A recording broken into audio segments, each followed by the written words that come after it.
Hello, good evening, welcome to the All Arsenal show.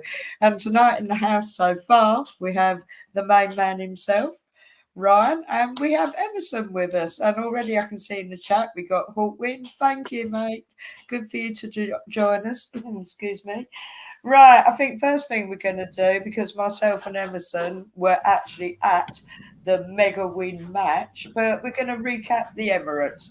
Emerson, do you just want to start us off on that one?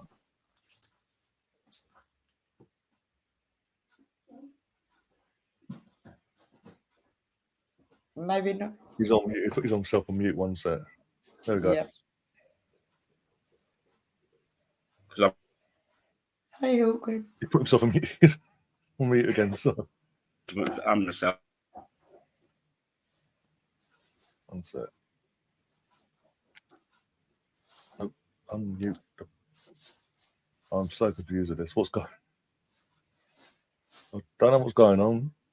Okay, right. Well, sorry, Emerson's sorting himself out with unmuting. Just personally for myself, it was the most amazing experience. It really was. I had fairly high expectations. Well, I did have very high expectations. Sorry about this, guys. Oh, you're there now, are you? No, it's gone mute again. Don't like it, going. No, okay, right. I'll keep talking. I did actually call it out that I'd have settled for a draw, which actually was just the most dumb thing to ever say. But I didn't want the particular disappointment.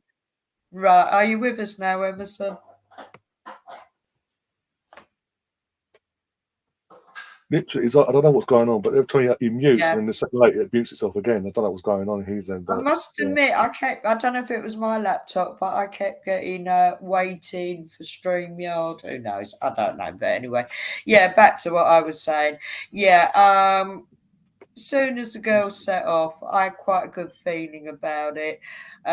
When we did concede a goal, I think going back to the Continental Tires Cup final, I thought, no, we can do this. We can come back.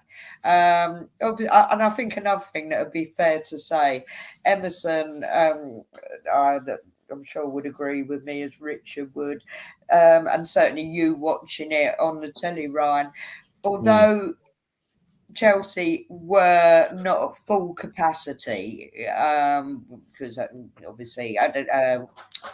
God, how can I forget her name? Sam Kerr. She definitely, because she was still carrying a little bit of an injury, wasn't she? So she wasn't on all four cylinders firing, thank God. And of course, no, Mr. Tommy's favourite. Hi, Catherine. Good for you to join us. Hi, BX. So we were kind of blessed there, and we'll come back to James later because that's a whole can of worms. But I wasn't overly bothered when we did concede one. I thought, nah, we're going to come back, and we did. And I'd say on the whole, we dominated that game. Yeah, I mean, my God, Emma Hayes, she was certainly pushing them, wasn't she? My God, but she was pushing them, but they just weren't good enough, and we were better. Anyway, Ryan, your take on it? Because you was obviously doing live. Yeah, I was doing all I've watched along. First off, in terms of the attendance, again, in terms of UK, keep mentioning it, cost of living crisis, it's December, build up to Christmas. To have a nearly full stadium for a WSL game, and for the third time in a row, we broke the WSL attendance record every time in terms of hosting this, hosting the game at the Emirates. Hats off to everyone that went, and obviously got behind the girls, mostly us. And I think there was like, was it 3,000 or 4,000 for Chelsea in their little quadrant in the away section? Yeah, we found that very amusing from where we were sitting because Steve suddenly said, "Oh, they've all gone." They were there, no, not. I wonder why.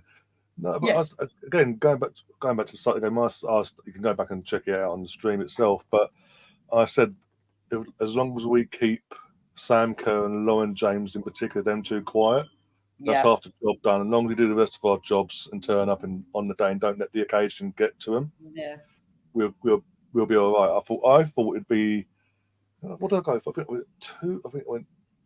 I either went 2-1 or 3-1. One of the two. I can't remember which one I went for now in terms of score prediction for the game. But apart from one moment where they switched off at one, we were 1-0 up, we switched off and went to 1-1. The girls were flawless in that game. Sorry, absolutely flawless. Everyone knew their jobs. Yeah. Offensively, defensively. And we looked offensively. We actually looked threatening every time we attacked them. Like, I know they're missing Millie Bright in their defence and all that. It's a bit of a makeshift the back line for them, but it's still an experienced back line with all due respect.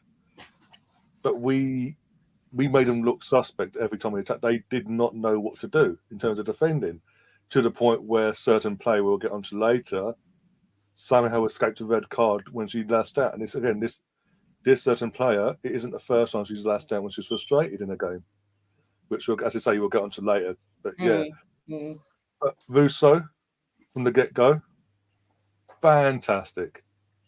Absolute workhorse, yeah. Not just the goal she scored, but her general play. She was up there. She was running the line, chasing down, making sure, putting the pressure on the goalkeeper, the defence, trying to force an error.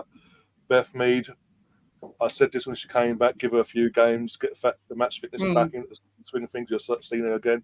That first game, especially that goal she took, the Beth Mead we come to love and admire for the last few years prior to the ACL. So I'm happy for her that she got that. And again, at the Emirates, big game player. My only gripe was the goal that we conceded, because I think the goalkeeper for us, Zinsberger, she could have done better, in my opinion. I don't know about you guys, I don't know where you were sitting, but I think she could have done better. But apart from that, apart from that one moment, she had a good performance herself. But yeah, I mean, we actually put the defending champions in their place and made them look average. Average, yeah, that's the word. And I think I've said since the announcement of Emma Hayes, before we move on, since that announcement of her leaving, and then obviously it's been moved on to she's going to the States, I've actually said no matter who they get in to replace in the summer is a massive transition for them now. And I think what we saw at the weekend performance-wise, in terms of scoreline performance, we could see a lot more of that next season for the next couple of years or so, while the transition from Emma Hayes, building a new team, young, vibrant team potentially. And also, if you look at it in one sense, comparing the Chelsea men's to the women, Emma Hayes is the one person that carried over from the old ownership and stayed for obviously 2 more seasons. If you're going to compare to the men, everything's going there. This could really car wash everything that she's built, basically. Which I'm looking forward to. Yeah. Just saying. There's, again, media-wise, in terms of the Emma Hayes news, I'm making a lot of noise about it in the sense of, it's destiny, it's going to be the 5th title in a row, the Champions League. It's like it's a guarantee now. No. There's a reason why Arsenal are the only English team to win the Champions League in 2007. There's a reason why not many clubs do 4 or 5 league titles in a row. And I think mentally, that's giving us an edge now going forward. Going forward until we next play them later on in the year. Because now we not only do we know we compete with them, we can actually turn up on our day and absolutely destroy them. If every player turns up and is on it, and that'll mess not just with Emma Hayes tactically, that will mess with the other players as well.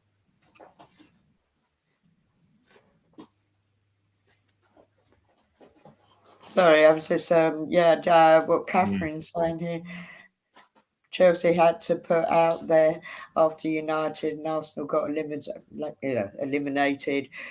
from Women's Champions League, that the only place to watch UWCL games is at the Bridge, and I think there's less people there than at any other WSL game. Well, actually, the Bridge is like a wee bit small, isn't it, to start with?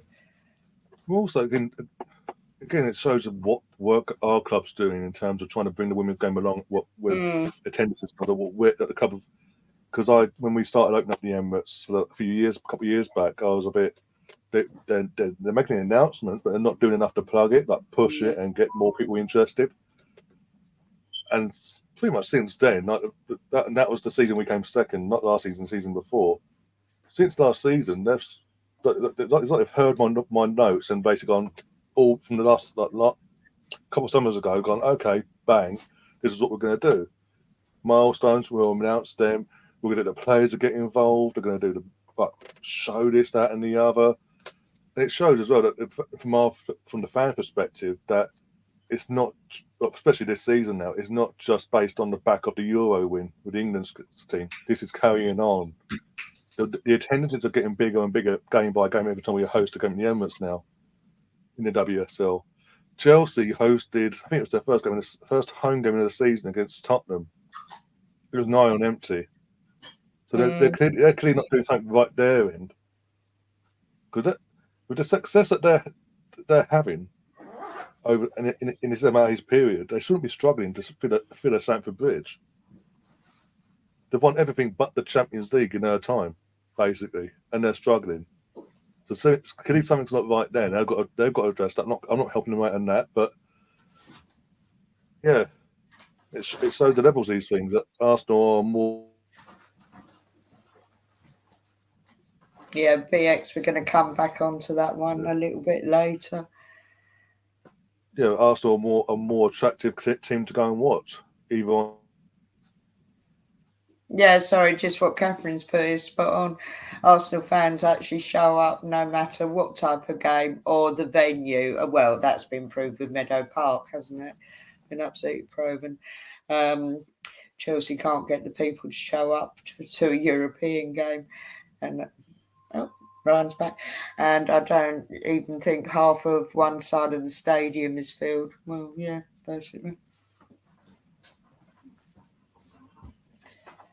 Half the people who support Chelsea are glory hunters. I've got one where I work. She's a really sweet lady. But I thought, yeah, it's just something to support because they've won a lot. Next. Emerson, have we got you now?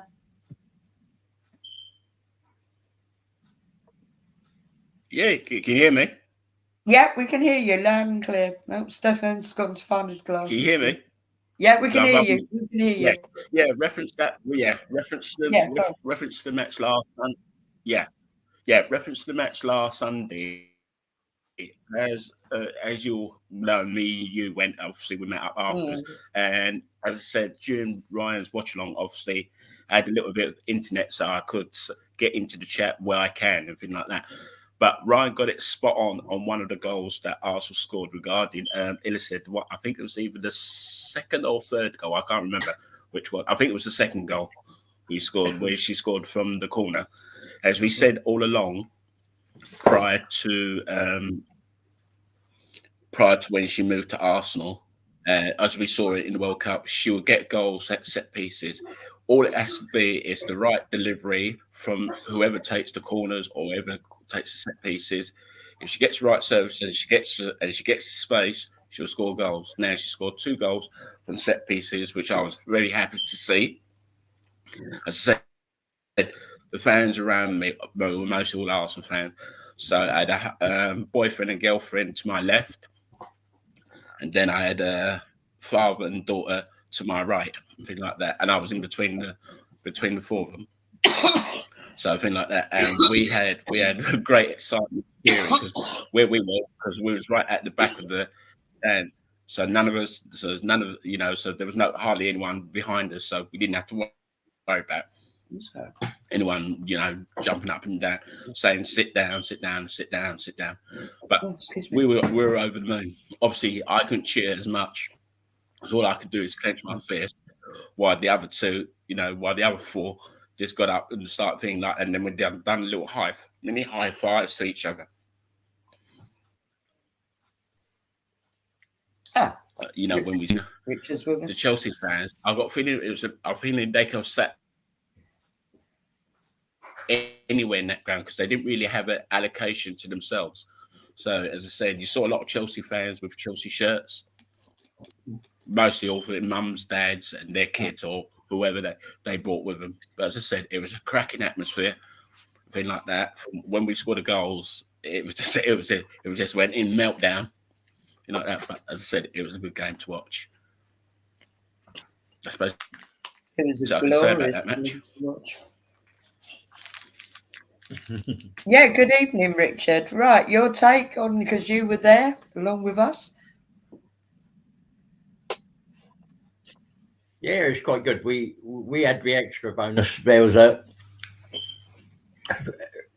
2 rows in front of us. There was a mum and 2 daughters, and the husband was a Chelsea fan, and he was giving it large as the game started, but every time atmosphere good. I did say, as I said on Sunday, but it didn't look like 59,000 in there. If you look back on, you can see huge swathes of sweet seats gone, but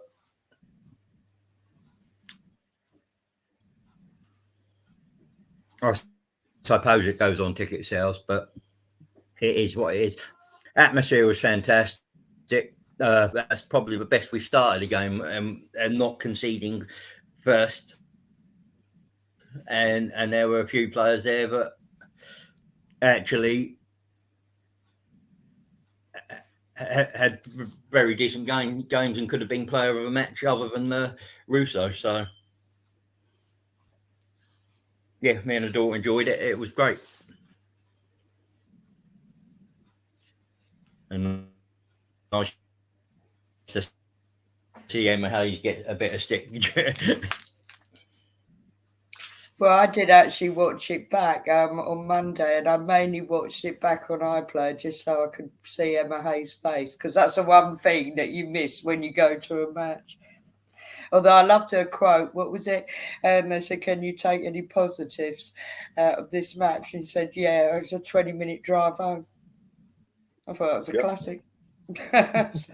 Too funny. You could tell she didn't want to be there after. Yeah, I mean, we got glimpses. We got a very good glimpse of her and Lauren James in the first. Well, I'm going to come on to that now, actually, because obviously we all witnessed what happened and what. Yeah, she wasn't reprimanded. That was pretty telling. How they were playing.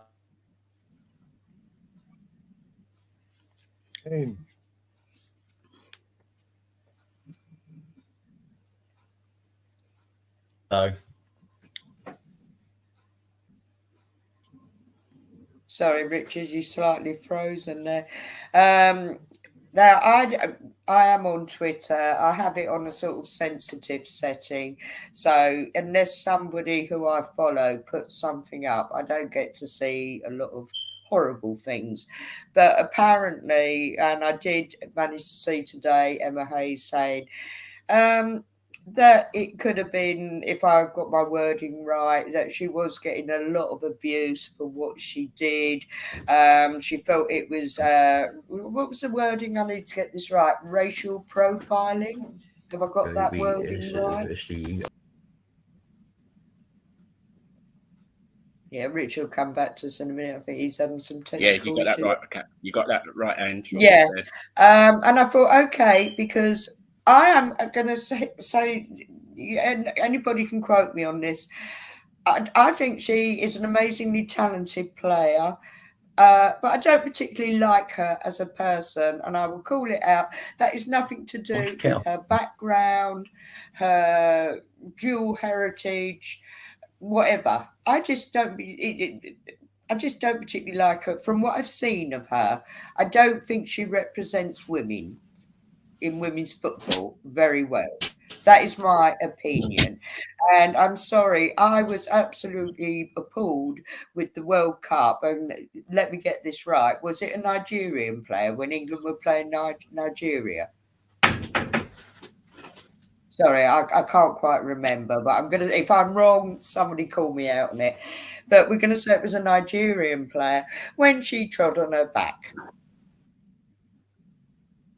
And I thought that was appalling. And not only was she letting her own country down, I actually thought that I can't remember the woman's name, the young player's name, but she actually handled it very well. And I just thought that was an appalling incident.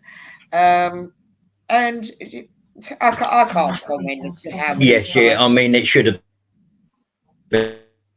It should have been.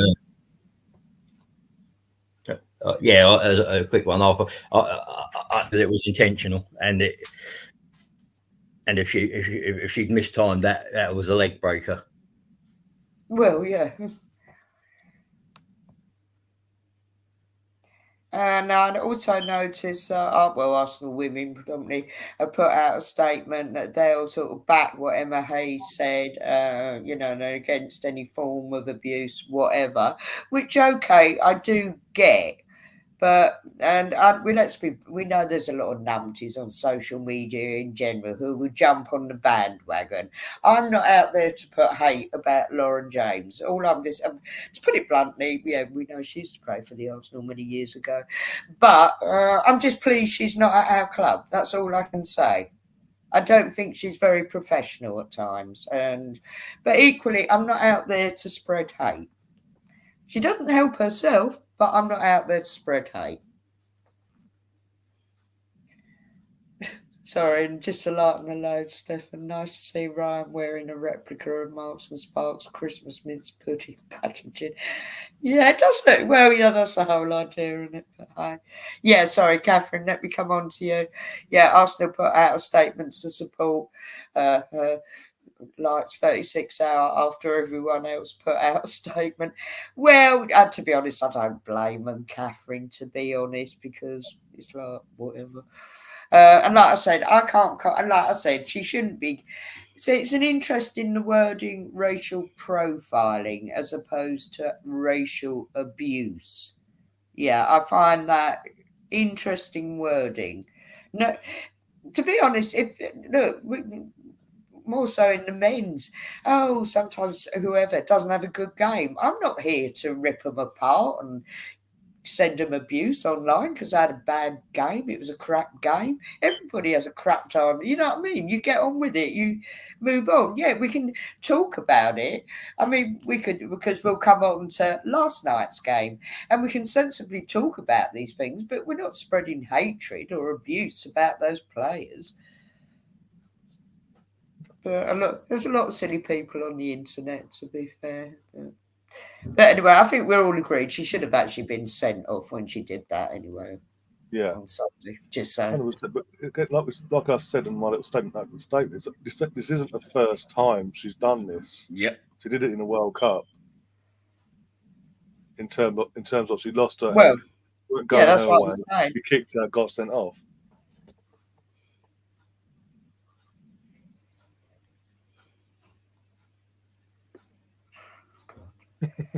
Let's get some proper. Right, thank you, Catherine.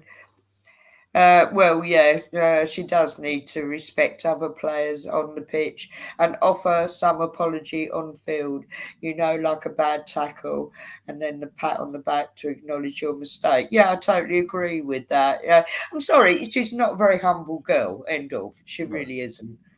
But like I said, I'm not spreading total hatred about her. Just don't find her very professional.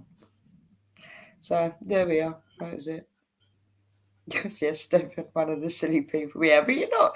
Well, you're not. Hopefully, you're not sending out hate to Norwich players and abusing them. We probably are actually. Next, is what it is. Yeah.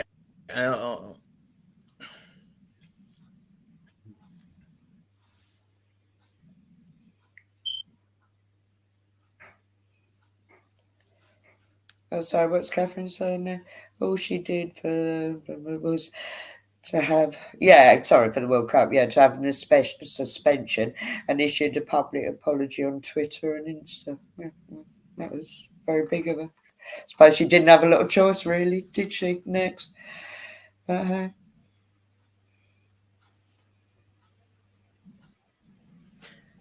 I mean,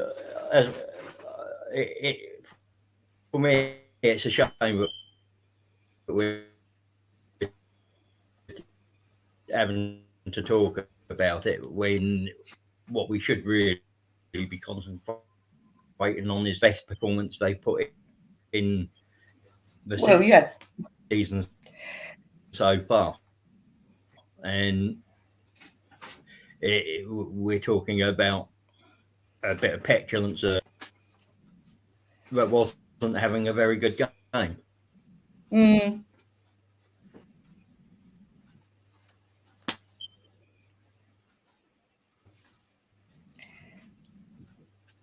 Okay, right, okay, I think so. Oh, and just to round up, so sorry, actually, Russo was a player of the match, and to be fair, there could have been many others. I think Pelova was a very good contender. She'd been an amazing work. Yeah, Pelova was mine.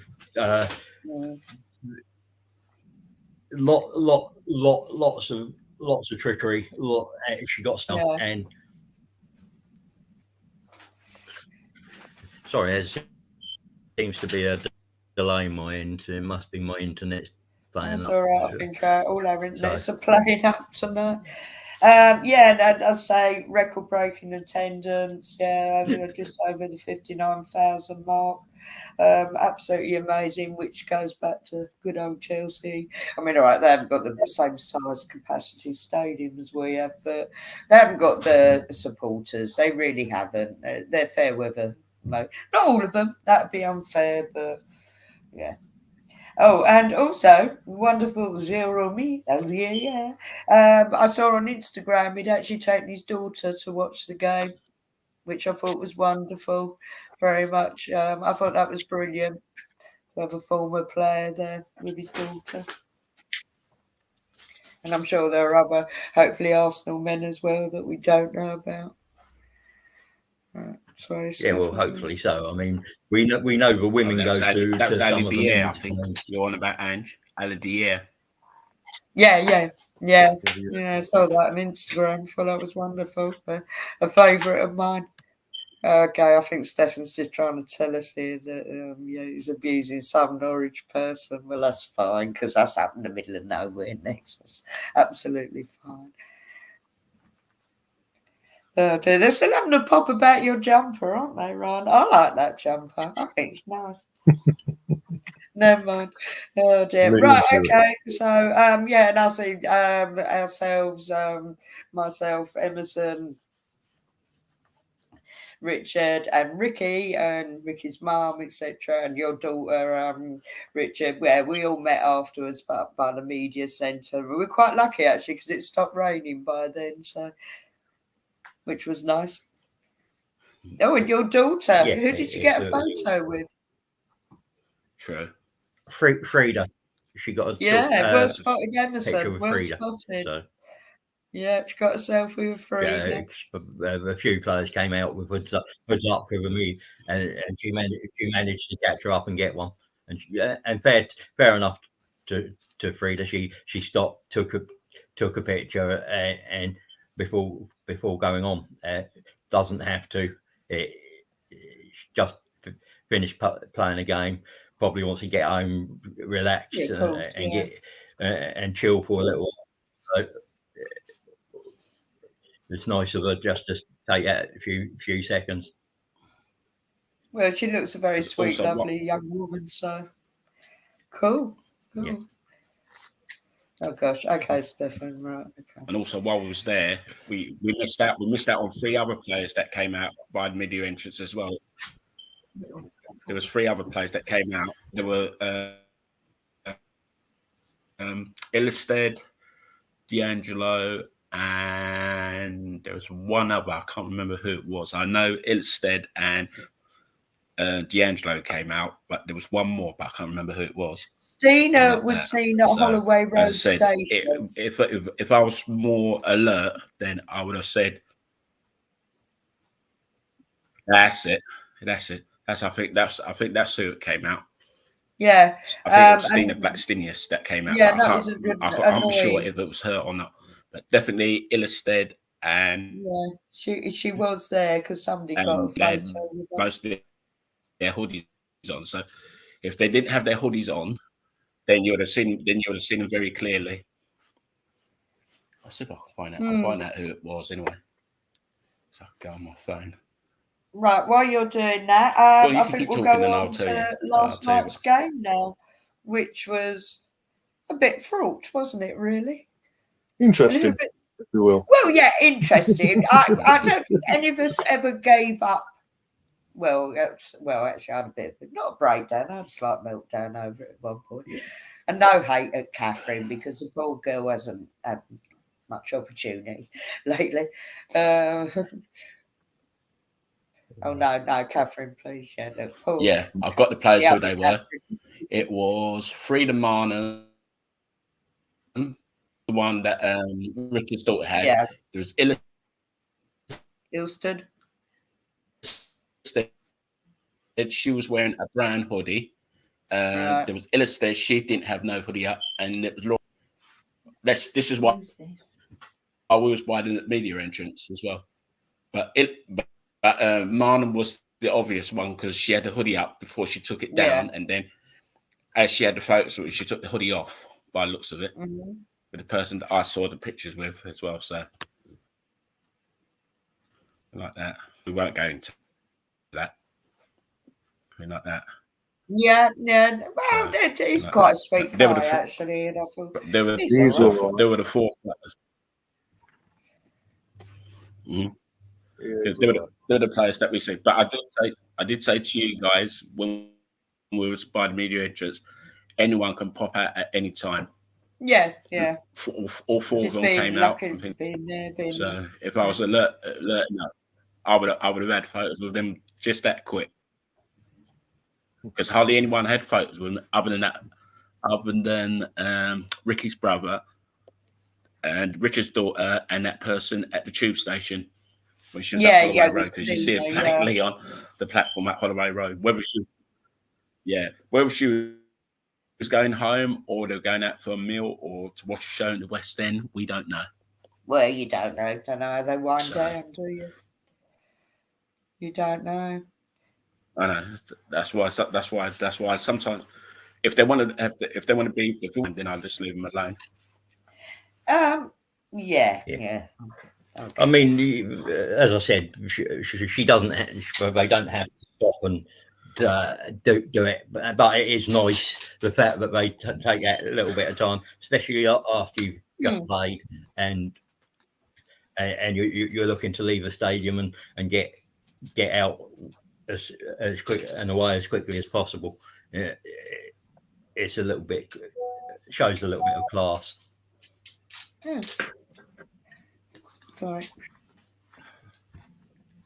Sorry, Ricky. Didn't see her down there. Well. Yeah, sorry. So we were saying back on to last night's game, and of course, once again, Emerson, and when Ricky does join us, you were actually there. I come in on the second half. I'm in the crowd, but yes, couldn't. I was there. Brave in the cold. Brave in the cold. That was perfect. Hi, Ricky. Hi. First, if you hear that funny noise in the background, it's my phone just saying that. Oh, right. I was there in person to brave the cold. So was I.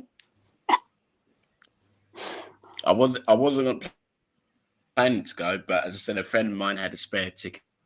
It was only a tenner, so I said to myself, I had nothing to lose. Your brother Ricky, when you arrived, but I didn't see you. Obviously, I didn't see you.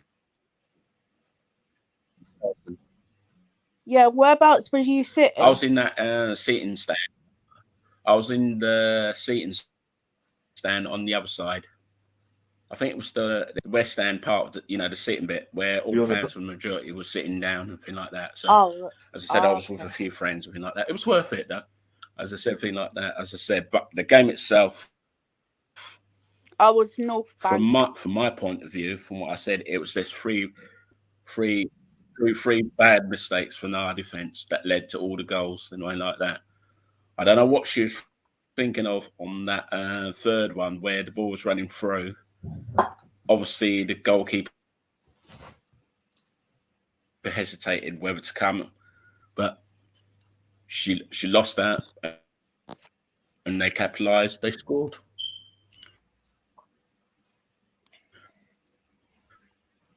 But during the first half, the best highlight, my first, that been nestling in net. The goalkeeper would have had no chance of saving it. She just done enough just to tip it over the bar. If anyone saw that, if you saw that fun about by Kate McCabe, but Yeah, that was my highlight. And that was it. But in general, I know they had rotation. I know they had rotation of the team as well. You know, of the team which we were expected to happen.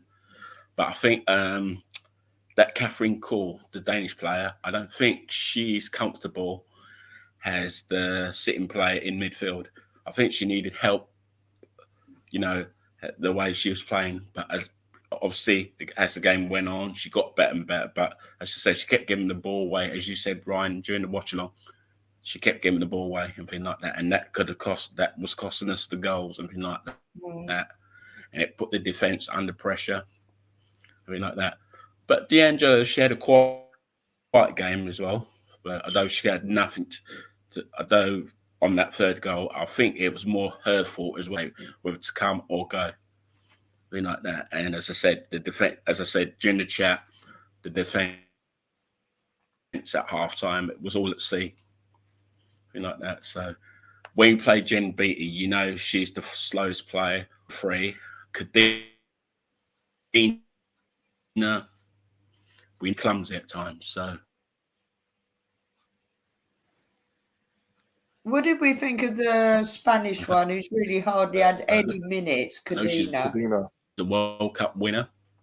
The jury's still out on her. So, and obviously we didn't have Lottie on the outside of Jen. We miss Lotta a lot, actually. And she can have a bad game. It's like when she was in the World Cup, although she can see an own goal. It was remember, she was that one, wasn't it? Horrendous own goal. I'm not sure they were planning. Yeah, it was a bit disjointed, but you expect when you change your back three or back four,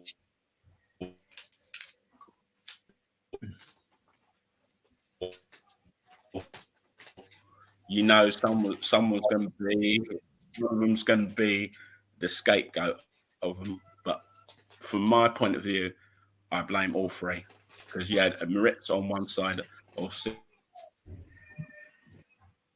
though she made up for it for the penalty in the penalty shootout, but the damage was done in the 90 minutes. Like that, because I said we huffed and puffed. Tottenham done the same, huffed and puffed, but 3-3 wasn't the score I was looking at 90 minutes. I was looking at something more realistic, 3-1, 3-2, or something like that.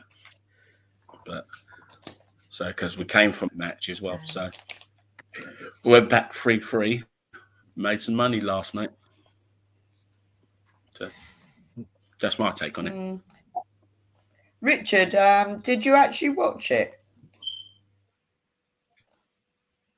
So yeah, it was. I think what's impressive was looking at the game each time. We conceded. The goals were a little sloppy, but as I said, when you make that many changes to a team, you're not expecting any fluency or any decent performance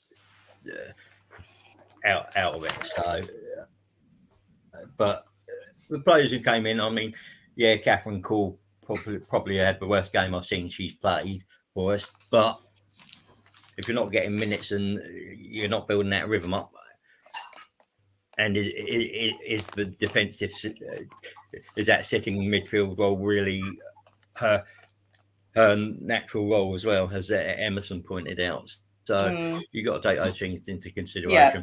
But to be fair, overall, I think everyone next playing at the moment. Yeah, so you got minutes into players' legs that probably haven't had many, and probably there was a bonus of the penalty shootout afterwards as well. which actually was quite entertaining in its own right. Twitter totally spoiled it because I was getting the Twitter updates before watching it on Arsenal.com, but that was pretty entertaining. Like penalties. I was getting nervous because of like just in case that they beat us. It's Tottenham, but okay. We always beat Tottenham when Oh, this team. never. Fine. Yeah, we kept the faith. We just gave him false hope for Saturday. We're Yeah, literally that's giving it. them Absolutely. a coat in front of them going, Saturday, we're going to give you hope. This isn't our strongest team, by the way, but this is how we're going to play. Actually, bang, 5-0 on Saturday. You watch. That's it will what be our strongest team. It will be our strongest team. Them girls better do it. Oh, Catherine, that stressed you out. It was a bit stressful, actually. I'm not going to lie. I think Viv will be back on the bench just because, obviously, first game back, you don't want to rush and balls in the aggro and all that. I mean, sorry, can I just say, I thought she had a good game. Yeah, she had a good game, but you could tell match fitness-wise, she's still a few 3 or 4 games time. She'll be back on the bench as well. The hunger's there. It's just getting the match fitness really going. Like, okay, boom, because she was getting herself in positions and chances, especially in the first half, which a match fit Viv, as we know, before the ACL, she was taking with a plum all day long. But obviously, with the injury coming back from it, it's the first start and all that, you could tell the rustiness was there. But still good. She still had a good game. Nothing wrong with that. I think, as you say, I think anyone who wants to watch it on last night or watch the game, the main play for me, especially the second half, that was letting us down a bit was Catherine, and you can say that down to Matt's games and all that. But yeah, it was frustrating. But eventually, the big guns came on. We got the third goal. We could have won the game if we wanted to. Just that for me, in terms of this second team, was the strength, because every time we got back into it, 1-0 down, 30 seconds later, 1-1, 2-1 down, 2-2. Every time we equalised, we then take our foot off the gas and go, okay, we're back in the game now. We'll get there eventually. And again, I know it's the second team pretty much that started, and we had a mix of the second and first by the end of the game. But that was concerning to see the attitude from players just going, okay, we're back in the game, handbrake back on. We'll get there eventually. We're at Bournemouth, we'll get there eventually. It was just like, okay, really? And I think Jonas probably has a few words to say about certain players put behind closed doors. But end of the day, we've got one way or the other. We got the win, top of our group. 1 game to go in there, as it's been mentioned already. Reading and Kennedy in the new year. Win that, we win the group, and then obviously he's in the knockout, the quarterfinals or whatever it is after that. But yeah, can't. In general, as I say, I think it's more of a mind game with Tottenham to lull them into this false sense of security, because they're playing at that. This is the thing there. They're playing at their main stadium, the Tottenham Stadium, on Saturday lunchtime. It won't be nowhere near what we had for the Northland Derby last year. Or what we had recently. It won't be nowhere near. But they're going to be like, well, look, a few days ago we got 3-3. Could have taken. That's it. Beat them and all that. But now they're going to go up against our full strength 11 plus bench, and that's when the levels between us and them is going to show. It always does for whatever reason. It always does. I think Saturday will be a more comfortable result for us than last night, just because the rotation will be back to full strength on Saturday. Right, Catherine says you're going to go 4-1. I don't see him scoring on Saturday. Against our strongest 11, I don't see him scoring. Like Emerson said before he went, the only reason they scored last night is because of defensive mistakes or mistakes in midfield that led to the goal. 5-1, I can't see the strong. They kept them down easily as well. I can't see our strongest 11 giving them goals away, or even got a chance. Our girls are 2 on it now. the main 11, they're on a high. They've just battered Chelsea. Yeah. So they and league-wise as well, just on league form as well. Tottenham have lost 7-0 and 4-0 in the last 2 league games against Man City and Man United, respectively. So league-wise, their first 11's not going into such a great form. No, Stephen, it doesn't mean the Spuds will win. Be quiet. Next. Sorry. Oh, do you know what? I really feel for Zinsberger. I really do. I love her tenacity, but she probably is lacking a little bit. I get that. I do get that.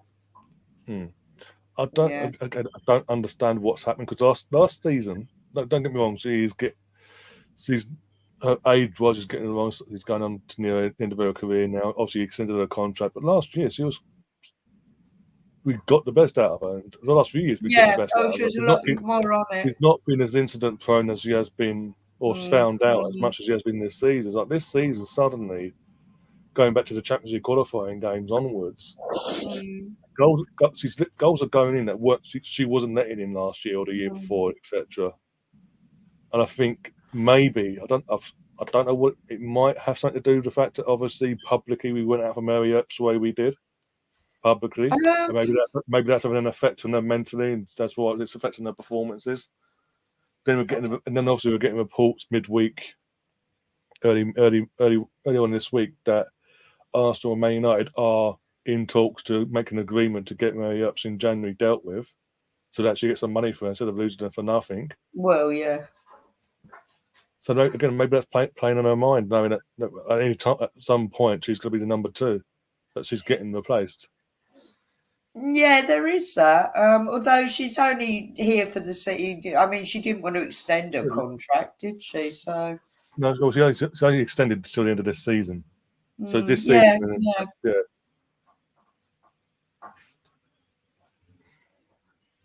I think she wants to go and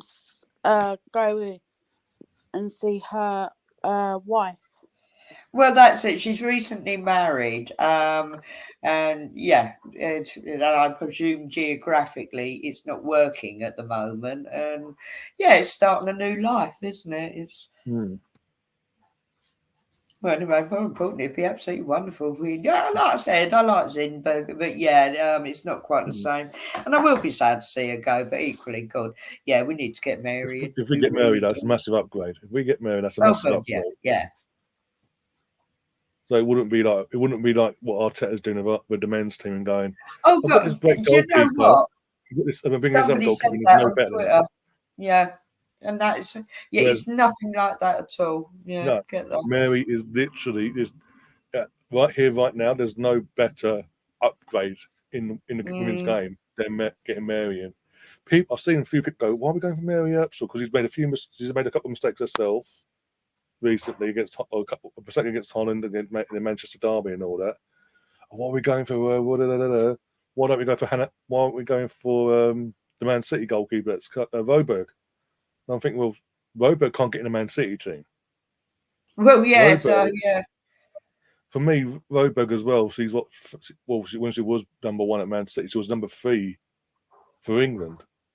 I want the best. I'm sorry, with all due respect to Roberg, she's a good goalkeeper. Don't get me wrong, but you want up. That would be effectively, in my opinion, if you go and get Roberg, with all due respect, and I don't want to cause offence here. But you may as well. That's effectively then doing what Arteta's doing with David Ray and Ramsdale. Then, for me, in terms of Zinsberger and Roberg, they're pretty similar. Whereas Mary is the upgrade. Yes, like every goalkeeper, Mary has a mistake once in a blue moon. It's just happened. It's happened to happen in the space of the last month. But 9 times out of 10, she is reliable. She's making world-class saves, and you put her in our goal with a fully fit squad of a back line of Leah Williamson, Amanda, Lottie, Steph Catley, and Melissa or Laura. That's solid. As long as you've got Leah then and Amanda, and then you fall back, that's a solid back line. That's a more reliable back line. and we're hardly conceding. And then all we've got to do, we know we've got the attack. Our attack is on it. We've got Vivian coming back. We've got Beth now hitting the goals now. She's got her match fitness sorted now. We've got Caitlin Ford, who could have scored a couple of goals last night when she came on. Stina Blackstenius, Russo, Kate McCabe, because she gets played up in the attack sometimes. But they're all contributing. Pelova, Frida Marner. That's 7-8 players I've just mentioned there in an attacking sense. Then you've got obviously when Kim Little's available. Kim Little, she'll drive forward and score a couple of goals every now and then. Leah Vorti will have a pop every now and then. So we sort out the back in terms of getting Mary in either January or next summer. We're sorted for the next 3-4 years, I'd say. Long as obviously injuries and all that stay to alone now, touch wood. I mean, the only thing I am going to call out, I know with the men, goalkeepers, they do have the longevity. Does it work the same for the women? Because Mary's 30 now, isn't she? She is, and I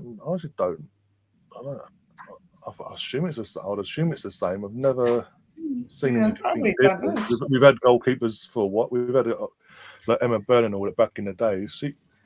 They go on for. It depends on obviously how they look after themselves as well off the pitch as well. And obviously this in the modern era of the women's game where it's more professional than it was. Yeah, it's the legs, isn't it? Yeah. It's the spring in the legs that. Yeah.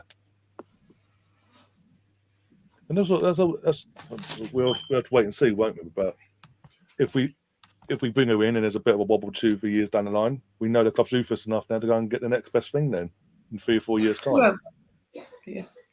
They're ruthless enough. I think also her character. Yeah. Her character is so us. Yeah. Imagine an FA Cup. Imagine we do get her. Imagine we do get her in January, get to the FA Cup final against Chelsea. Emma Hayes' last game could be an FA Cup final against Arsenal. Mary Yates is in goal. She's telling Emma Hayes to fuck off, basically. Get up.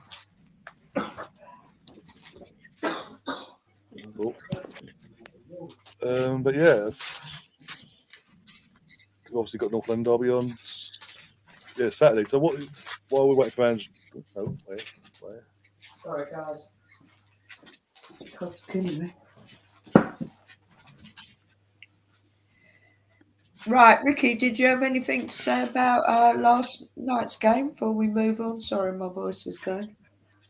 Just apart from like at the end when the penalties and all that, Beth was running up and down,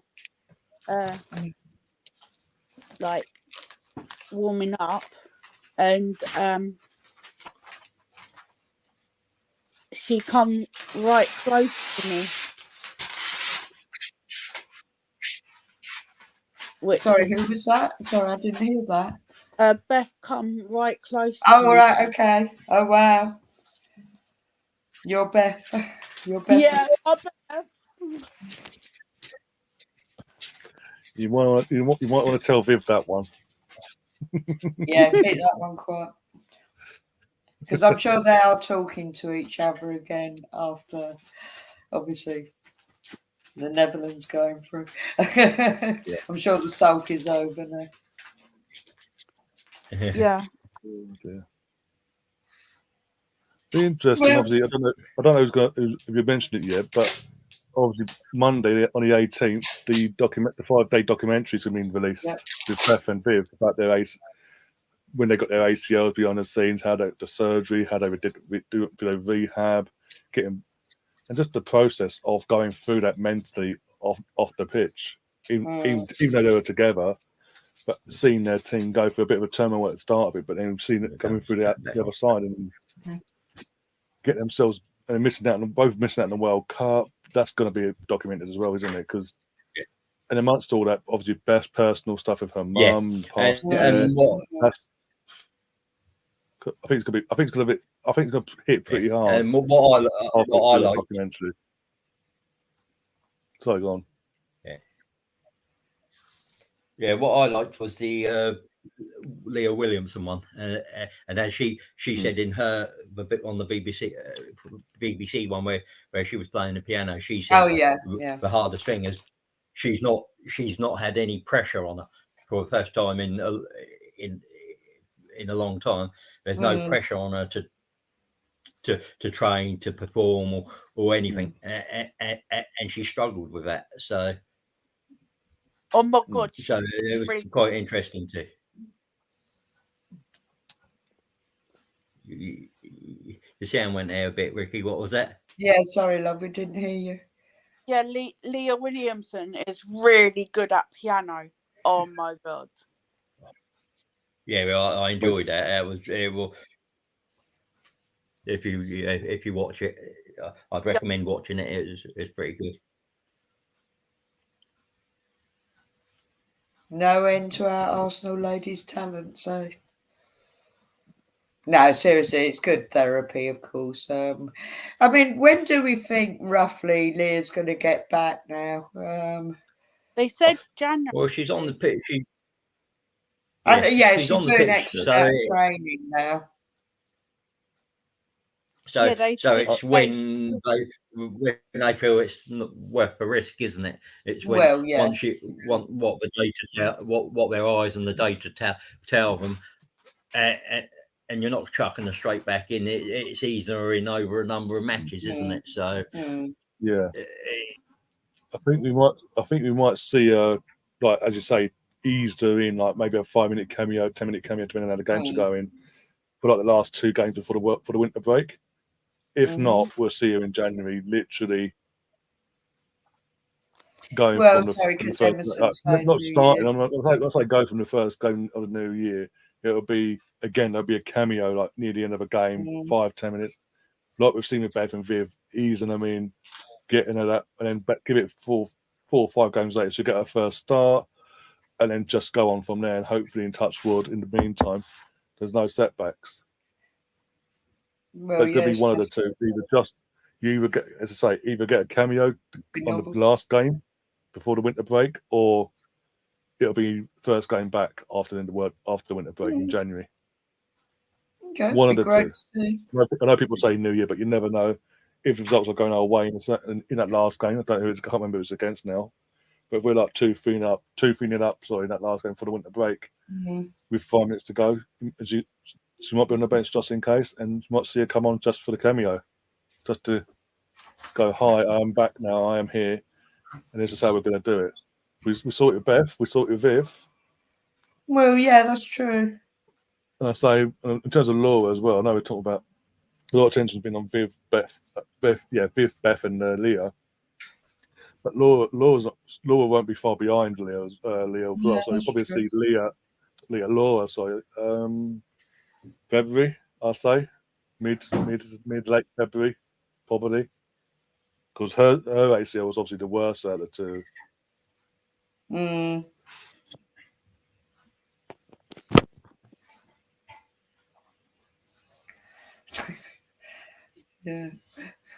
Yeah, we'll try on the last one, wasn't it?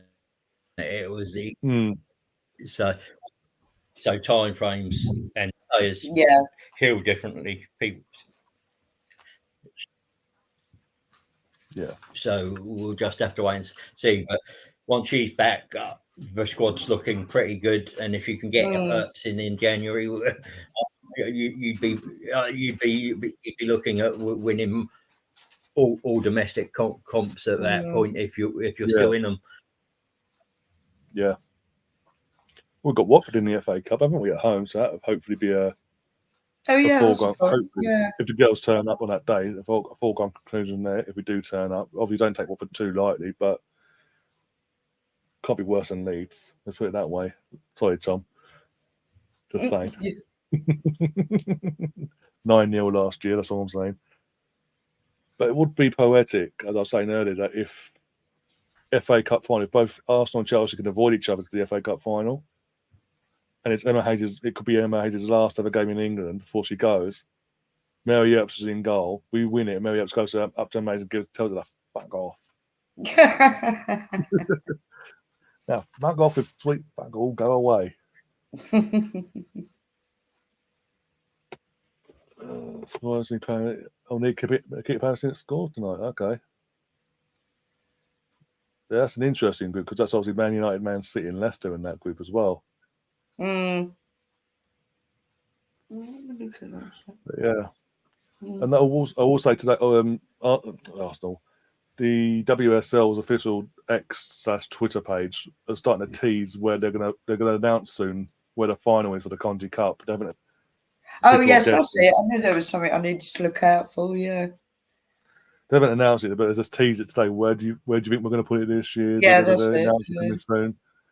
And people are guessing in the comments. It could hopefully it's in London or somewhere. It's not far up north like Newcastle or something like that, where you got to spend the whole day getting there and back. Maybe it's somewhere decent. Because I know they move it about, but yeah. Or just do Wembley. Shock us all and do Wembley. I mean, that would be a shock. Because obviously it used to be FA Cup final used to be before that got moved to Wembley in the last few years. That used to be back in the day, moved around the country. Be 1 year Charlton, Forest, Leeds, whatever. It'd be a different venue every year. Chelsea still 0-0 and they're at home. Okay. But apparently they're amazing apparently. PSG are 1-0 up against Roma. I don't know. Yeah, 1-0 PSG apparently in the Women's Champions League.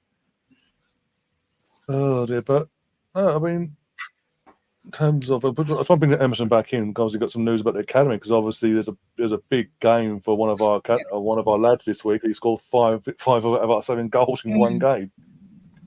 Ethan, Emerson, are you there? No, we seem to have lost Emerson. I think he has better luck on his phone, actually. Seems to be. One sec. Backstage. Oh no, you're back. You're back. Sorry. You've got your back. Oh yeah, you're down there. Sorry, that's my fault. But yeah, Emerson, what is the news of the academy? And obviously Ethan now with his 5-goal thrilling game in the 7-0 win in the end over the weekend in the FA Youth Cup.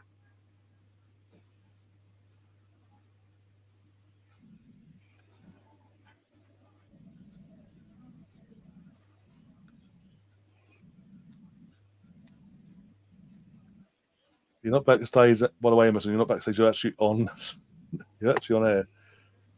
I don't know if it's saying your end, but we have put you up on the stream. He might be trying to log in on his phone now. Yeah, we all get a lot of bad connections tonight. Gremlins, I'm telling you, it's a Tottenham Gremlins in the system. They don't want us talking about yesterday's game. Yeah, cursed us, honestly. They've cursed us. No, but it's been a good week for the youth team. While we wait for Emerson to hopefully get the Gremlins out of his system in terms of the internet he's end. Been a good week. Obviously, big, massive win in the FA Youth Cup, especially in the second half. Ethan Nari scored. Yeah, there we go. Yeah, we can hear you. Regarding that match last Saturday, I know it was the same time as the Aston Villa. It was the same time as the Aston Villa game. Right. Yeah, I can hear you. It's cool. You can't go. All good. Yeah. Right. If you can hear me, yeah, it was a good game.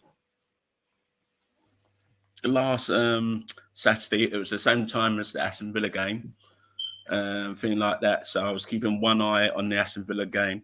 Obviously, one eye 7-1. In fact, not 7-0.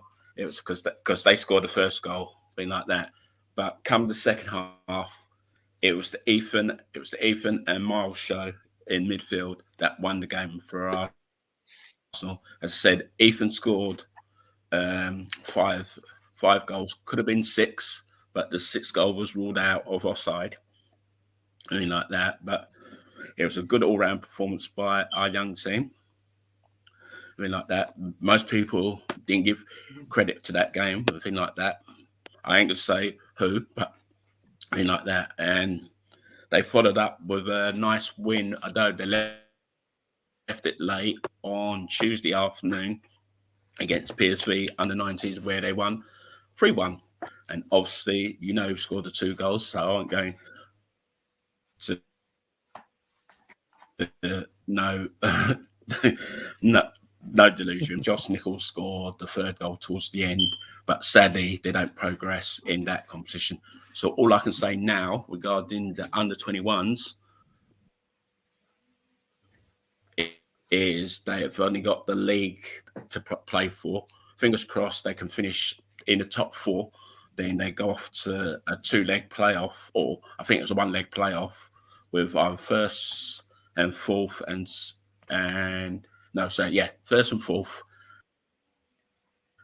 and 2nd and 3rd, thing like that. But that we decided towards the latter part of the season. So, and as I said, regarding the Youth Cup, the next round, they play the winners of Fleetwood and Liverpool away. And for some reason, it was cancelled due to a waterlogged pitch. So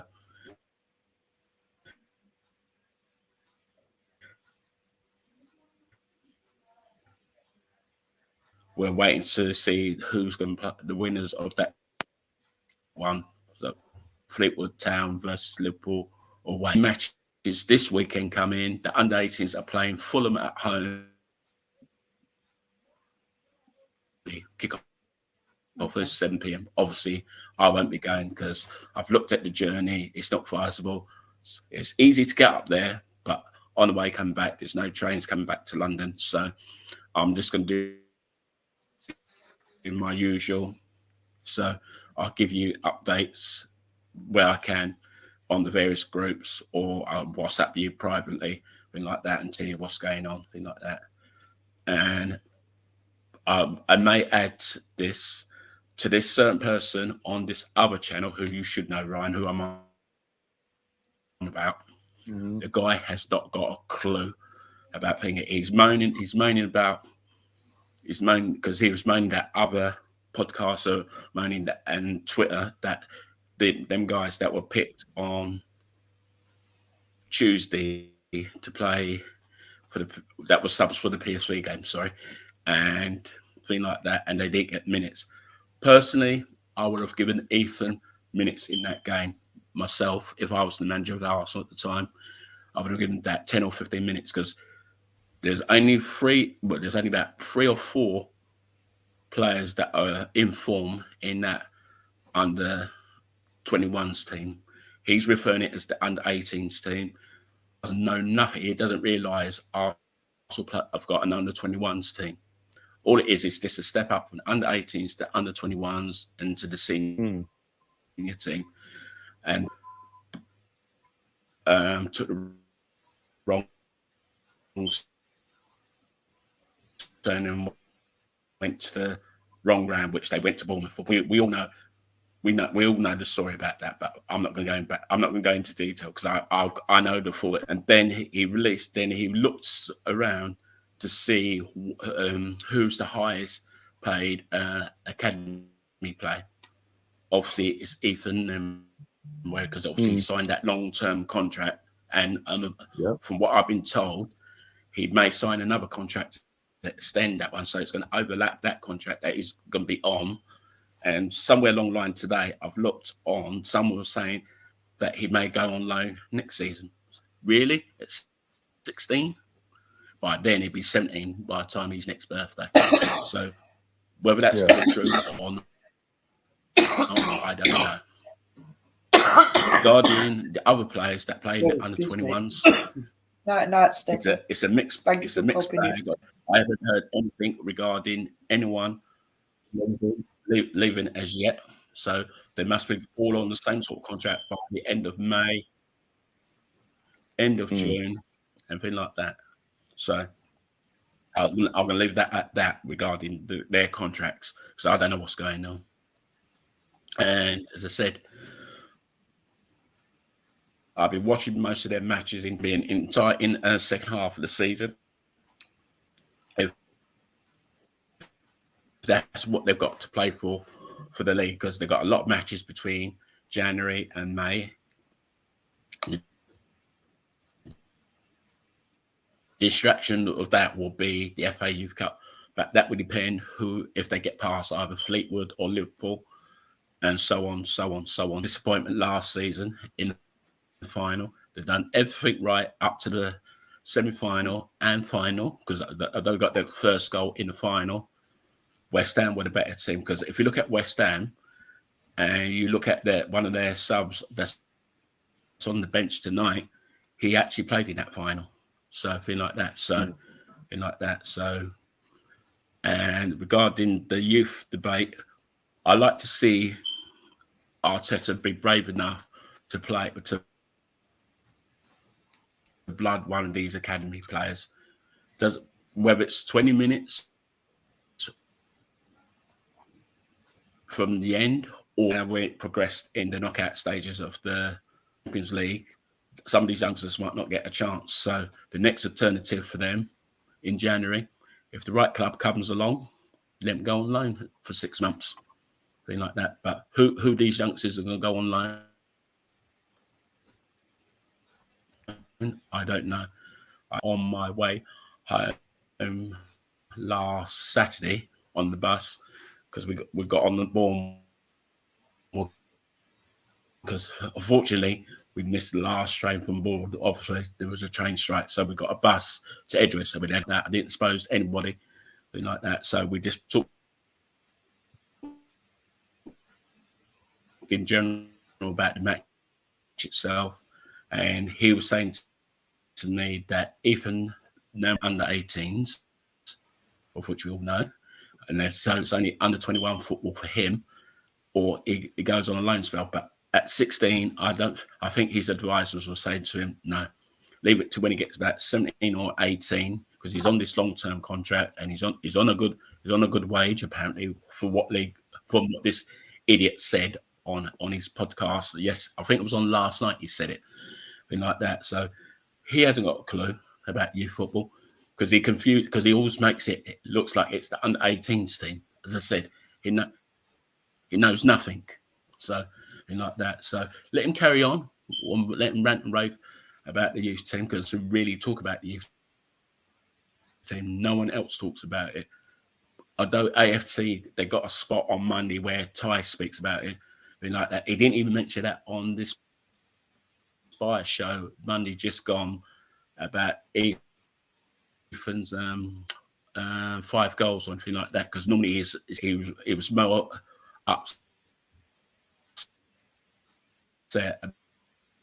about the result against Aston Villa than which I expect him to talk about like that, because that's what they normally do. They talk about on the biggest group on Facebook the latest news of what's going to happen. Like tomorrow, I mentioned the academy match on Saturday. I mentioned the one lads can have a 2 to 3 week break from football. They can go on holiday, or they can remain at the club, or they can go somewhere where they can have like to Dubai, so they have warm weather training, really like that for 2 weeks, and then we'll leave it at that. We'll see what happens from some.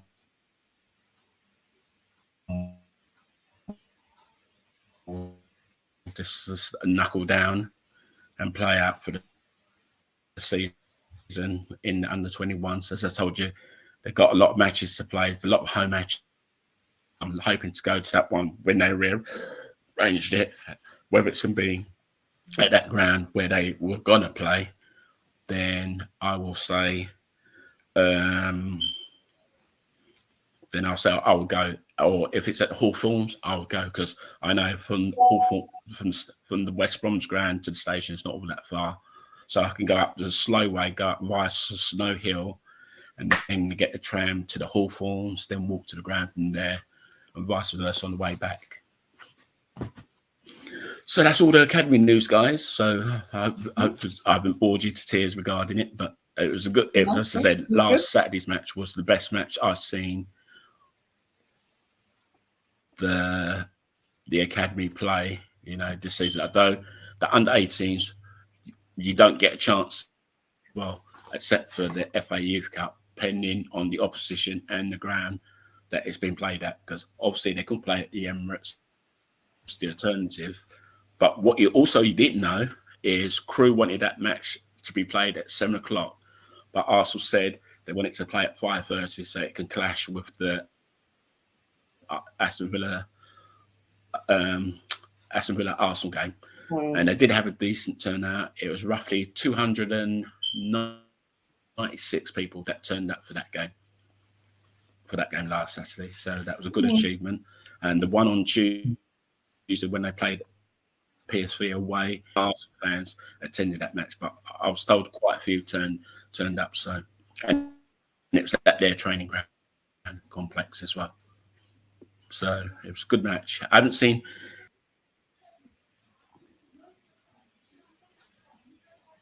Oh, but it's gone again. Right, okay. Right. Gosh, thank you, Emerson. Actually, yeah, I forgot to look it up. You'll be doing a watch along Saturday for the ladies, will you, Ryan? Yes, I will be. 12 o'clock kickoffs. I'll be 11:30. I'll go live, allow everyone to come in, set one order. It's on Sky Sports here in the UK. It'll be on Sky. And then, of course, got Sunday for the men. Sunday, 2 o'clock. I'll be doing that as well. Yeah, half one go live, but 2 o'clock kickoff against Brighton. Match of the day on Saturday night as well, making a comeback. I'll try and join you. Yep. Also, do you want to talk about the statement that the FA released today about Mikel Arteta? Oh yes, Go on, you talk about it. After all, I was just getting it up now on my screen and we have a tab. But basically, for anyone that's been living under the rock today or been at work and not got the news yet, after the rumours after the last couple of days that Mikel Arteta was due to get a 5 to 6 game ban for his comments after the Newcastle game, it came out about, I'm trying to think now, what time is it now? Just after 9. I want to say about 3 or 4 o'clock it was this afternoon. The statement was dropped by the FA. I was at work, so it must have been about. Yeah, basically saying that Mikel Arteta that they're independent. I think it was about 10:30, wasn't it? I saw it. Might be yeah. So it can't be much. Yeah, something like that. But basically, because there were rumours that they weren't going to say anything. No, that was last night. I heard about them rumours. Yeah, but you're basically saying that the independent inquiry looked into it, and the independent panel have come to the conclusion that Mikel Arteta had broken no rules whatsoever. Actually, just reading out the statement. I'm going to read it. This is on the FA website. This is what they've put out themselves. An independent regulatory commission has found a charge against Mikel Arteta for an alleged breach of the rules E3.1 not to be not proven. Basically, the manager was charged following various comments in the media interviews after Arsenal's Premier League game against Newcastle United on Saturday, the 4th of November. It was alleged that his comments constituted misconduct in that they were insulting towards the match officials and or detrimental to the game and or brought the game into disrepute. The regulatory commission came to its decision following a hearing, and full written reasons for this can be found down below. And basically, it's a gist of Arsenal and Arteta's lawyers basically saying that one word in particular Arteta used was the word disgrace, was taken out of context, and actually he was using the Spanish word of disgrace, but it sounded like disgrace, but it wasn't disgrace. He was saying something else, and actually what he actually was saying from his mother tongue was meaning something else, and basically from that side of things, that was okay. That was dealt with. Then they took that on board and went, okay, that's cool. And in the statement, it also goes on to say that Joe Willock had told players, former Arsenal player, had told players at full time in the tunnel that the ball had gone out. For all this that came She about, was basically. The ball goes yeah. out, the ball it has now been confirmed gone out. Mm. Joe Willett kicks it, crosses it in, needs to go, and all that drama, yeah. And VAR couldn't tell if it stayed in or out. And it got going in, occurred doing his thing. A couple of days later, see, you can't really tell. Towing the line for Harold Webb. And it turns out they've just been towing the line, and Joe Willett pretty much threw under the bus beforehand. But basically said, no, it did go out to play, but he thought it was going to be called back for that, and much worse. So with that as well, taking consideration, they found it. They've got no grounds to punish Mikel Arteta on, and for me, that's great. But I think another reason why they haven't charged Mikel Arteta for this, is because of the Harding situation against Tottenham. The fact that he in that Tottenham game gets in the ref's face, screaming and shouting, and after the game telling the ref where to stick it and this, that, and the other, and getting away with it. I think they knew if they went ahead and charged Mikel for the allegations against him, the gates of hell would have opened on them, basically, from the media. It's from also us, the Deserby comments. He only got a slap on the wrist, didn't he? So it would have been very hard to get those charges against Mikel to go through when you haven't charged Deserby and bought it, because his comments were probably worse than Arteta's. And I believe Man City have been charged now with failing to control their players in that Tottenham match. So it's just waiting for that to play out. What a drop down in standards. Chelsea only 3,300, and we get 49. We get 59k on Sunday. The standards, the levels to this game, boys and girls, ladies and gentlemen. Yeah. I think, and also I think obviously what was it? And Pep obviously with Mikel, he got booked for celebrating the Luton goal and to serve a suspension, and then in the weekend he serves that suspension. The day later, Pep Guardiola, when they scored a winning goal, is turning around to the Luton manager, coming out of his technical area, and given abuse basically to the official and the manager, and got away with it. So far, obviously. It seems the FA take their time doing things, but still. But so I think that's always been the case, hasn't it? Sorry. Certain managers. I saw this first stand at Wembley. I saw this first stand at Wembley back in August in the Community Shield. All the build-up, all from last season, was Arteta. He doesn't do it. Why is he out of the technical area? He's a disgrace. And yet, at Wembley, where me and brother were in the far corner, near corner to them, their dugout, I'm literally seeing him sprint, and I mean sprint, out of his technical, literally in front of Mikel Arteta. And it's just like, the referee's just like, what, where, who? And then we're getting, it's just, as I say, it's a habit that's apparent now, that we get punished and others don't. But I think the fact that they say Derby and the Wolves, I can't remember the Wolves manager now, the Wolves manager anyway, their comments, and they've been not punished for it. So I think, again, a lot of things came to a head, and they knew they'd come after us like it was expected.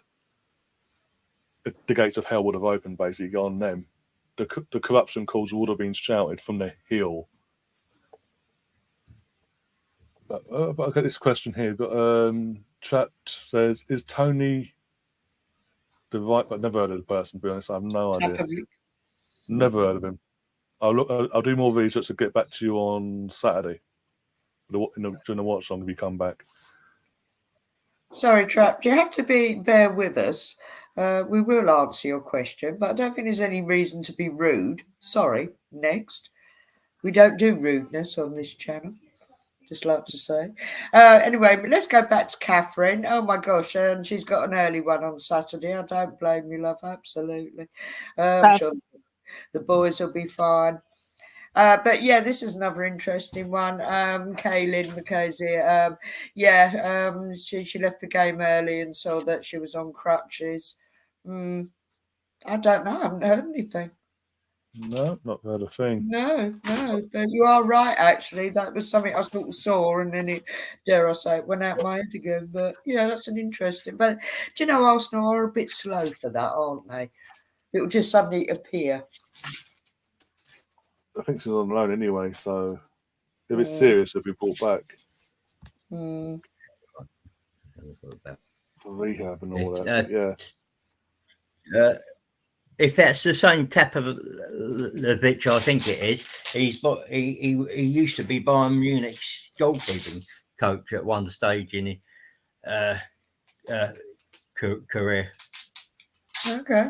If it's the same one, I mean, there might be another one, but yeah, as I say, I'll do my research and I'll find out, and then I'll answer that properly in more detail on Saturday once I have more detail about it. Because I've not heard that, by the way. I think most of the fan base at the time when it was announced that Vinay was leaving, most of us assumed that the woman that's come in and brought in this ballot system was going to be the one that goes and takes his role. So we just assumed it was going to be like, we all know experience, but you've done this for us, so off you go, sort of thing. But we'll see. Look, we'll see. I'll do some research and find out on that one. Bristol hasn't said anything neither. Okay. Okay, Trapped. I think you need to stop now. Come on. Thank you.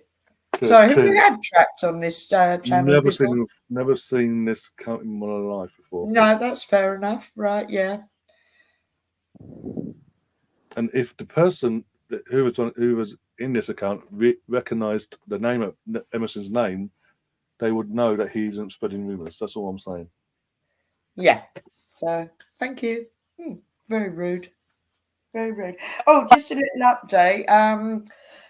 Stefan was saying it was 1-0, as he put it to the chavvy ladies like that. But apparently it's still 0-0. Oh, okay, I'll have a look at this. I'll have a look. Let me have a look. What game was this? Sorry. I'll get the scores up now. I'll go on Sky Sports. Those are the scores anyway, won't it? It might have been this because I think they might have VAR in Champions League. Yeah, that's what I'm thinking. Sure. Let me double check. I'm gonna get the scores up and I'll do that. Update. There's nothing there. Right, here we go. Football, and if that person in the chat doesn't stop being rude, he will be kicked from the chat. So he needs to be I've just typed out. But I'll leave that to you because that's just really horrible. They get a warning. I can hear when it comes in. They get a warning. If they don't, they continue. They get kicked out. Simple. Still 0-0. I've just checked on Sky Sports. It's still saying 0-0. So it might have been 1-0. I'll go have a look now. Go back down and have a look.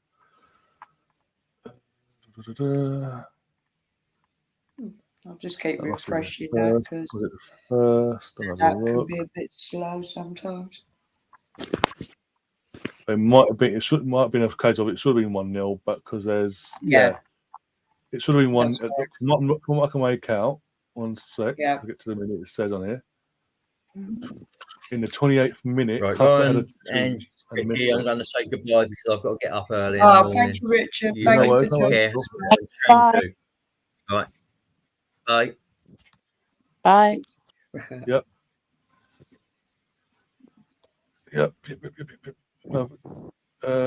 My coach went down in WSL going v Villa on the 12th of November. No one has said anything. Well, as I said, Emerson, Catherine, if you recognise Emerson's name, Emerson will have all the details. And if he's saying it's an knee injury, that's it. And to be fair, we can only go by what we read. You know, we don't know the player personally. We can only go by what we read. And I will stand by that. Arsenal is always, I know she is out on loan, but they are a bit slow at the best of times for whatever their reasons. So. And Emerson's never let us down once. No, absolutely. Whenever he's had information or certain information he wants to relate to us for the show or whatever during the summer, it's always been spot on. So be it the kit launches, when they're going to be launched, or whether there's A's or announcements due for a certain player to be signed by the men or women, etc. Like giving us a couple of hours head start and all that, so we're ready. Always been spot on. So if he's saying it's a knee injury, it's a knee injury. Yeah, we're And going like I say, along with it. yeah. And if the person that was in the chat, that as you said, has been banned and timed out and all that, if they don't want to accept that, that's up to them. Well, yeah. And that's They also don't need to be rude to people. thing. They don't need to be rude to people. That's simple as that. Yeah, No yeah, yeah. No, absolutely horrid. Well, as unfortunately, I said, everyone gets a warning. They get a warning. If they continue, they're then gone. Simple as. I'm not one of these channels that are desperate for subscribers or viewers to the point where they're coming in and fucking abusing my regulars and all that, or the panel for that matter. Yeah. No need for it. Nope. Yeah, because you're not very active on Insta. Wasn't able to find out anything on X when it happened, but yeah, no. Listen, I'm sure there's some more that will come to light on it. And well, what can we say? We hopefully it's nothing too horrendous, and we wish her a speedy recovery. Yeah, exactly. Yeah, I hope it's a minor knee injury, nothing too Well, serious. yeah, of course. Where she's got a chance to come back this season and get back in and play some football. Because obviously with Canada being in the Olympics, she is Canadian, didn't she, as well, McKay's? So Olympics is, next year, so you'd expect them to, or expect her to want to be there as well for the Olympics in Paris. Of course. Refresh that again. Keep it going, Chelsea. Keep it going, girls. Yeah, come on, that team that beat Real Madrid. I can't pronounce their name, but yeah. Yeah. We'll support them definitely. It's the 59th minute, so you have about half hour to go in that Chelsea game, by the way, as we speak. Right. At time of recording. For the listeners out there that listen to this back later.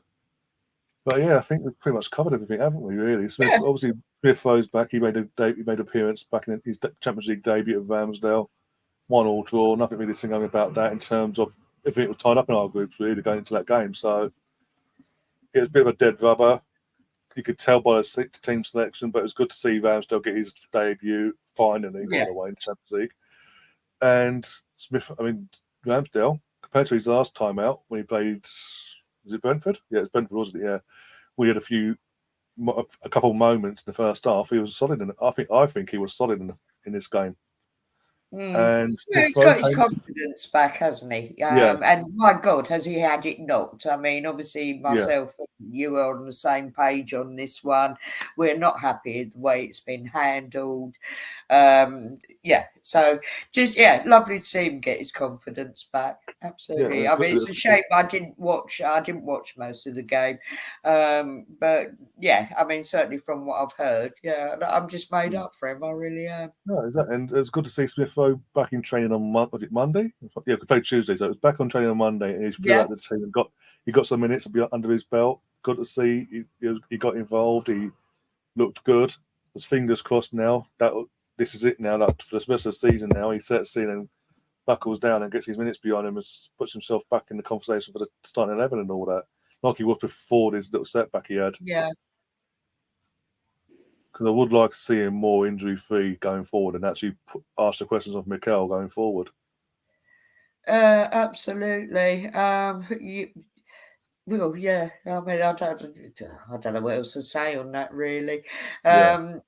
I mean, basically, he was played with a bad injury, and it should have been addressed sooner. It should have been addressed a lot sooner. Yeah. Basically, what you're referring to is the surgery he had last year. Where basically, he was carrying an injury for 5 years. The surgery he had on the injury, that had been he carried that for 5 years. He tried to play through it, and to the point where he had to have the surgery. But he had the surgery, had the long layout, and as I said, I've been saying it all summer. Went off to the Euros with the under-21s, was fantastic. Considering the schedule of what it was for the under-21s tournament, he was fantastic. And then obviously he forwent his holiday in the summer and joined up with Mikel and the team along with Thomas Partey. Literally like a few days later, just to prove the point that he's hungry and he has that hunger and desire to get back in the team, get back within Arteta's starting 11, basically, which he knew was never going to be straight away. He had to earn the right to show that he's Okay, that's fair beyond enough. past that and all that. So, and he was getting the minutes, and before this setback recently, he was getting the minutes. He was starting to get a lot more minutes and starts and all that as well. So I think, as I say, hopefully that was the last setback of the year, and we kick on and see a lot more of our boy, because I think it's more from the fan base. It's more special seeing a player from your academy playing your 11 as well. It's not just more than just a one like Saka and all that. If you get more than that, you're laughing basically. And we've got that. We just need him to stay injury free, and I think we touch wood, we can do that. But yeah, Catherine says Ramsdale deserves so much more than what Arteta's giving him at the moment. Yeah, kind of hope he plays this weekend, but that's highly unlikely. We all Catherine. It's so sad, actually. It really is. Yet they can need punch the ball in the net and get away with it. Yay. Yeah, and I didn't notice at the time, by the way, until I saw the replays on Tuesday's game. When they hit the post, I thought the initial shot had beaten Ramsdale, hit the post and just come. He just got a bit like he actually pushed it onto the post. It was going in. He saved it and pushed it to the post.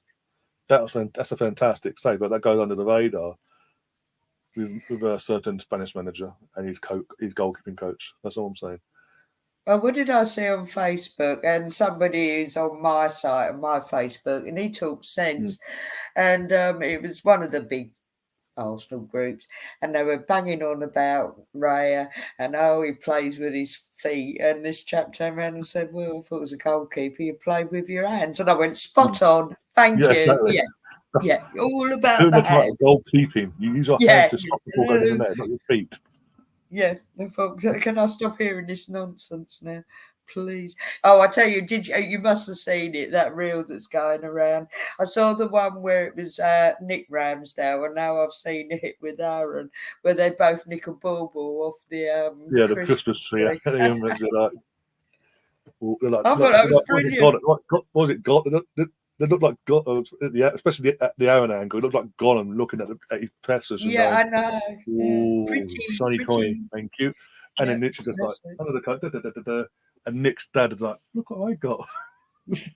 And the worst of it is, I'm terrible for that. And the local pub, and it is wrong. He's a lovely bloke, but he's a Spursy, and I keep nicking things out of there now. I don't know how I get away with it. He knows I'm an Arsenal supporter, but it's just that little thing, isn't it? Oh, I've got something special. Yeah, I really get that. Yeah, no, we'd love to see Ramsdale. Well, who knows? We may be pleasantly surprised. They might get a run. We've obviously got Liverpool in the FA Cup coming up as well. Well, true, New Year weekend as well. Just, mate, imagine. Obviously, even if he doesn't play for the rest of this year, and obviously doesn't until the Liverpool game, and we obviously Arsenal at the Emirates against Liverpool in the FA Cup, and he plays that and has an absolute stormer of a game. Yeah. That's 2 games on the bounce now. He's had absolute stormers, and it's like media going to be on him. Like, come on. Well, especially if Raya's still making mistakes and looking a bit wobbly in the meantime. Yeah. Like, one's getting their game time and looking more solid than the other. Come on, man of your word now, are you? Let's push, nudge, wink, wink. Chelsea has 16 shots. 16 shots they've had and only 3 on target, and the opposition have had only 4 shots and 2 on target. So the other team's got better accuracy, basically, is what you're saying. Okay, with that, I think we must as well wrap things up. We're going a bit longer than usual. Hour and 40 minutes nearly. Wow, and apologies for my voice. It will come back properly. So I'm having more cough medicine, and I don't know what I'm doing on it at the moment. Anyway, good to see you guys. We'll take a break tomorrow. Well, I certainly will from football. Yeah, back on Saturday. We'll do your watch along. Yeah. All good? Yeah, all good. 11:30 start, 12 o'clock kickoff. Yeah, which is quite nice, actually. To get. That's what I was going to ask you. Who's airing the match on Sunday? It's not on UK TV, but I will talk to you off air because I can't say it on air because I'll get in trouble by YouTube. That's fine. Because that's what I heard. I'll show you where I watch my 3 o'clock games. Oh, okay, cool. Yeah, that's cool. Thank you, Catherine. Thank you so much, love. Because obviously I do the when Arsenal play at 3 o'clock in the Premier League, Yeah. Yeah, I'll talk off air, but yeah. Yeah, that's fine. There's a page, shall we say, on the social media that's very helpful. Right. Okay, that's cool. But yeah. But with that, we are going to probably back. But yeah, thanks, Catherine. For that. We'll see you. One second. Just put her on mute for a second while she sorts herself out there. But yeah, thanks, Catherine, and everyone else in the chat, apart from that one person that's took part in the chat and all that, back and forth, had the conversations back and forth, interacted with us, and kept us updated with Chelsea, etc. All the usual suspects as always. It's good to see you in. If you haven't already, do subscribe, do smash the like button and all that jazz. Nice and kind. Thank you, folks. And the audio for this, if you missed this, you want to listen to it back but on the go while you're moving about, being your last minute Christmas shopping or whatever, last minute Christmas cards, this, that, and the other. You will be able to find this on Spotify in the next half hour, basically, or any other audio platform or podcast platform, basically, in the next half hour. So keep an eye out for that. And if you do find us on Spotify, give us a follow over there. You can vote. You can give us a rating as well between 1 and 5 stars. Give us that sort of. Give us a 5-star rating there. Got a few already. And also just share it about. Be it obviously the live visual or the audio. Just share the life out of it. Help us grow the channel even more. We're currently number 4 in the world for Arsenal audio podcasts in the Arsenal atmosphere, basically. So we're going in the right direction from what was it? We were number 16 out of 16 in the world about a year ago. We're now number 4 in the world, and we're in good company. I mean, Arsblog, Same Old Arsenal Podcast, Bergkamp Wonderland, Harry Simu, you name it. So audio-wise, we're in good company. So we're going in the right direction, guys. That's a bit more of a push. We'll get that number 1 spot one day. But apart from that, yeah, thanks, Andrew. A massive, again, hosting this again. And we were back, I think it's the next Thursday we're doing, because next Thursday. Next Thursday again, same time as always. Yeah. Hopefully the Tottenham Gremlins will leave us alone next week. So there's been a few Gremlins at the start of all this. There's a few Gremlins from my end and Emerson and everything. We've all had a few wee problems. We've had a few, but it is what it is. We've powered through. We've come up the other end of it. So yeah, next week, same time for this show again. Episode 13 will be this time next week. In the meantime, obviously, you've got Northland Derby, 11:30. We're going live for that. 12 o'clock kickoff UK time. On Saturday, match a day later on that day. We know the men's team aren't playing, but we're still keeping an eye on everyone else. Then the men's team play on Sunday. 1:30 going live, 2 o'clock kickoff UK time there. And then, yes, someone asked me the question in the chat. We will be doing a Champions League draw as well. So about 1:45, 15 minutes before the draw goes live, we will be going live and allow everyone to come in, settle in, all that. And we'll be doing a live 11 a.m. kickoff at 11 a.m. on Monday. Oh, that's all right. Yeah. Oh, I'm off anyway. I keep forgetting. Yeah, as from tomorrow, I'm off work. Woo. Oh, yeah, that's cool. Can do that. Extra week off work. Woo. For Christmas. Yeah, basically. But then I go back earlier because I think I said yesterday, all the other schools break up next week. Next week, like late next week, Yeah, and so so I said it's quite good because I'll get this week off, and she goes into work, and then vice versa. So I said we won't get on each other's nerves too much.